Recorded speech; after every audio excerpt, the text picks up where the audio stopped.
I was strolling on the moon one day. Isang kamanghamanghang kwento ang ating pag-uusapan ngayon dahil sa loob ng halos kalahating century ay nasundan na ang paglanding sa buwan. Totoo na nga ba ito? Bakit ngayon lang ito naulit sa 3, loob ng 50 2, years? 1. Boosters in ignition. Pag-usapan, mga kaibigan.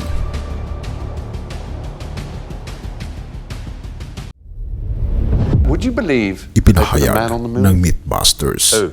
Isang These segment guys. NASA. ng Oh, Mythbusters sa Discovery Well, Channel I sort of ang believe nagsasabi ng Which unang is, I paglanding kind of ng believe tao that sa they buwan might have ay sa lamang done hoax some mocked o up hindi fake totoo photographs. sapagkat ika pa nila napatunayan na peke ang paglanding ng tao sa buwan dahil ito raw ay nakunan sa studio. Makikita kasi ang iba't ibang shadows na nagpapahiwatig na hindi ito totoo.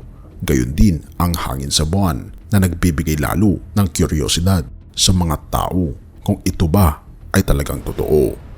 Kaya naman kung ating makikita sa loob ng 50 years ay nabalita na sa wakas daw ay nasundan na ang paglanding sa buwan. Ngunit hindi NASA ang naglanding dito, kundi isang private company. At dito nagsimula ang kamanghamanghang bahagi ng kwento.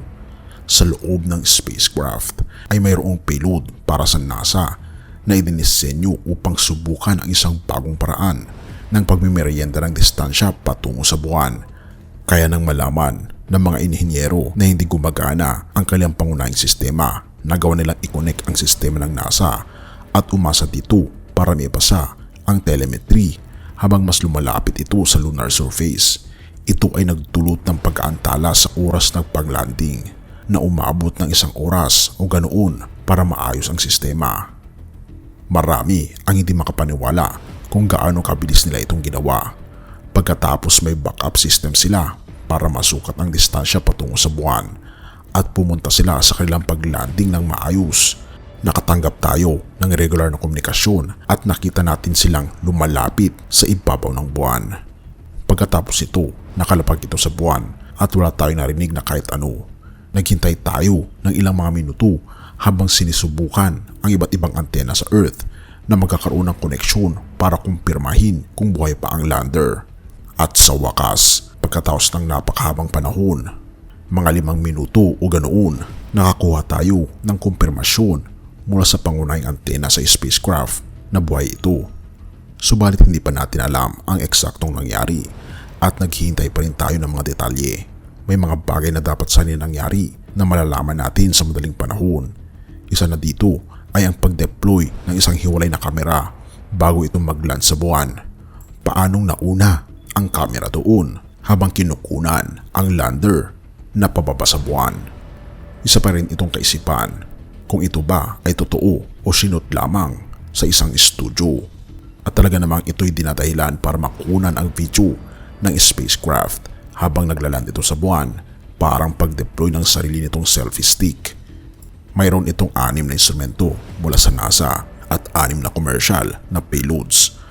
Mayroon itong telescope na idinisenyo para kumuha ng malawakang larawan ng Milky Way mula sa ibabaw ng buwan. At mayroon itong electrostatic system na idinisenyo para subukan kung ito ay isang paraan na gagana para sa pagtanggal ng alikabok.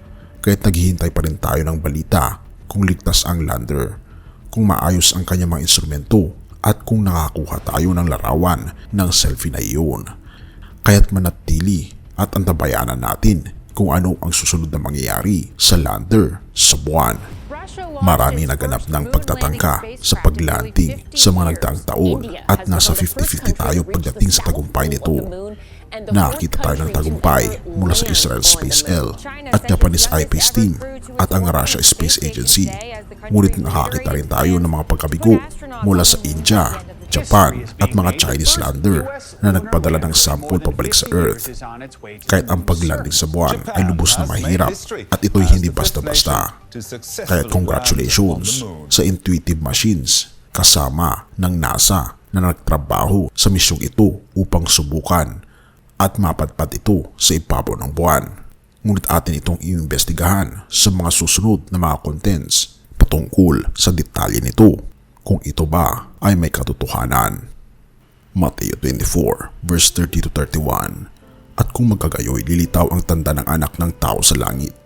At kung magkagayoy, magsisitaghoy ang lahat ng mga angkla ng mga angkan sa lupa, at makikita nila ang anak ng tao na napaparitong suma sa mga lapaap ng langit na may kapangyarihan at dakilang kalulatian. Kaibigan, nais ng ating Panginoong Diyos na ipaalala sa atin na ang ating Panginoong Diyos ay darating sa ating daigdig.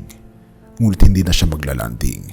Tayo ay isa sa mga lapaap at kukunin niya sa langit na bayan, na ito ay talagang mangyayari 100% dahil ito ang binabanggit ng banal na kasulatan na halos 99% nito ay natupad na at wala tayong ibang gagawin kundi manampalataya na darating ang ating Panginoong Diyos dahil ito ay ipinangako niya. Purihin ang ating Panginoong Diyos at salamat kaibigan sa iyong panonood. Tayo'y manalangin. Ama naming banal, mga Panginoon naming Diyos, kami po'y lubos na nagpapasalamat sa inyo na binigyan niyo kami, Panginoon, ng pagkakataon na magkaroon ng buhay sa lupang ito. Ngunit ito po, Panginoon, ay hindi po permanente dahil kami, Panginoon, ay kukunin niyo sa langit na bayan, na ito po ang magiging permanenteng tahanan po namin kasama po ng aming pamilya at syempre kasama po namin kayo at ang aming mga kaibigan at ang inyong mga anak dito sa lupa. Salamat po, Panginoon, sa inyo pong mga pangako na ito po'y totoo 100%. Salamat po, Panginoon, sa inyo pong pagmamahal at salamat, Panginoon, sa inyo pong grasya na ibinigay niyo po, Panginoon, ang inyo pong anak upang kami ay magkaroon ng buhay na walang hanggan.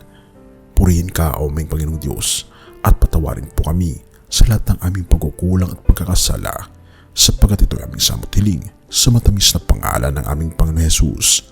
Amen.